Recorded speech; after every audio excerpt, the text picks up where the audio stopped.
we must dramatically scale up action to achieve SDG 7. This is required to ensure universal energy access and a clean energy transition and to achieve net zero emissions by 2050. Indeed, we are still far behind in achieving the SDG 7 targets. The number of people without access to electricity remains at around 800 million. An estimated 2.8 billion people are still without clean cooking solutions. Moreover, climate commitments are not on track to meet the Paris goals. The most recent nationally determined contributions could cut only less than 1% of greenhouse gas emissions in 2030 compared to 2010. This is far from a 45% emissions reduction required by 2030 to meet the 1.5 degrees centigrade goal. We must accelerate and scale up action. This is why the UN General Assembly has mandated the UN Secretary General to convene a high-level dialogue on energy this year. It will be the first global meeting on energy in 40 years to be held under the auspices of the UN General Assembly. The dialogue will focus on 5 themes: energy access, energy transition, enabling the SDGs through inclusive, just energy transitions, innovation, technology and data, and finance and investment. As the Dialogue Secretary General, I call upon all stakeholders to engage in a preparatory process. Let us together bring practical solutions for a sustainable energy future.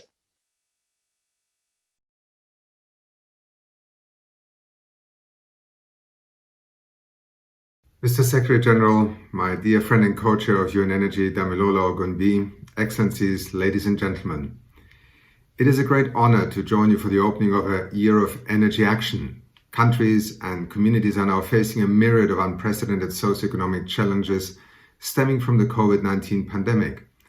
Yet climate change, largely driven by fossil fuels, is an existential threat that still looms over us. However, we have a clear pathway forward. It may begin with access to energy, it may be related to the transition in terms of our energy sources, and it may also focus on the efficiency potential. Accelerating the energy transition is a way out of the climate crisis. Increased energy efficiency alone can offer a potential of 40% of the emission reductions we need to meet our climate goals. And taken as a whole, the energy transition could create 18 million green jobs by the year 2030. This new access to clean energy will improve livelihoods and social mobility, gender equality, women's empowerment, and people's health.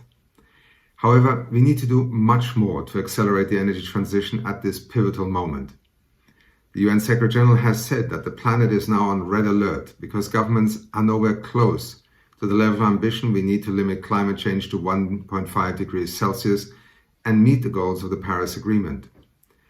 Therefore, the high-level dialogue on energy this September provides us with a historic opportunity to finally turn the page on fossil fuels and on cleaner energy access towards a greener, a more inclusive and more sustainable future. And today I'm delighted to join over 20 ministers from the global champions for the high-level dialogue on energy to issue an urgent call to governments, international organizations, businesses and NGOs to step up action on sustainable energy. Join us to ensure that the year 2021 is the year of global action towards sustainable energy for all. Thank you.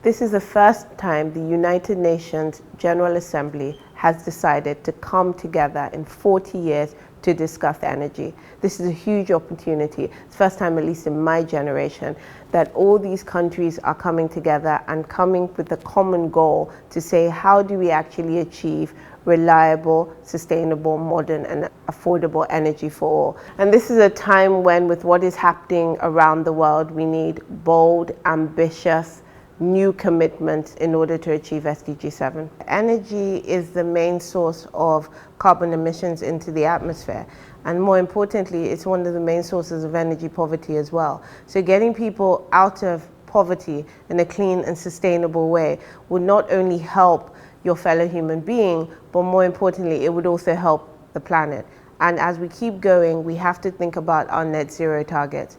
And if you don't target the energy sector, you will not achieve the net zero targets. That's why it's so critical. We look at this for planet and for also people. The key objectives of the dialogues is to look at 5 different themes: how we raise ambition on energy access, energy transition, energy and the relationship with other SDGs, finance and investment, and innovation, technology, and data. One of the key outputs we want for this is what we call energy compacts, where we want to get countries, cities, and companies to sign up to energy-specific compacts, of which we can track over the next 10 years.